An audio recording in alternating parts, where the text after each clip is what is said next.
திருப்பாடல் 102.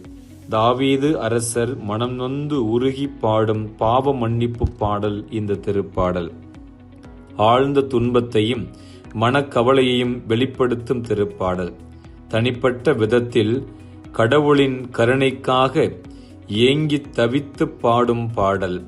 கடவுளின் கருணை, பரிவு, இரக்கம், கடவுள் நம் வாழ்க்கையை மாற்றுவார் என்னும் நம்பிக்கை ஆகியவற்றை குறித்து பாடும் பாடல்.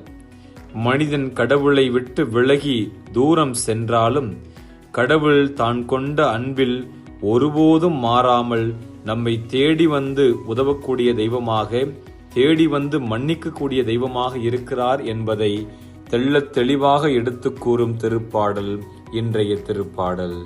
வேற்றினத்தார் ஆண்டவரின் பெயருக்கு அஞ்சுவர்.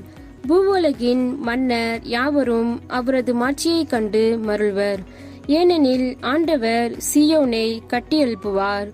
அங்கு அவர் தம் மாட்சியுடன் திகழ்வார். திக்கற்றவர்களின் வேண்டுதலுக்கு அவர் செவி கொடுப்பார். அவர்களின் மன்றாட்டை அவமதியார். பல்லவி. ஆண்டவர் விண்ணுலகினின்று வையகத்தை கண்ணோக்கினார். இனி வரவிருக்கும் தலைமுறைக்கென இது எழுதி வைக்கப்படட்டும்.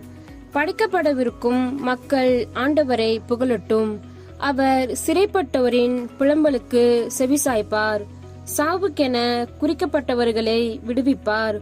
ஆண்டவர் தம் மேலுலக திருத்தலத்தினின்று கீழே நோக்கினார். அவர் விண்ணுலகினின்று வையகத்தை கண்ணோக்கினார். பல்லவி. ஆண்டவர் விண்ணுலகினின்று வையகத்தை கண்ணோக்கினார். உம்மடியாரின் பிள்ளைகள் பாதுகாப்புடன் வாழ்வர். அவர்களின் வழிமரபினர் உமது திருமுன் நிலைத்திருப்பர்.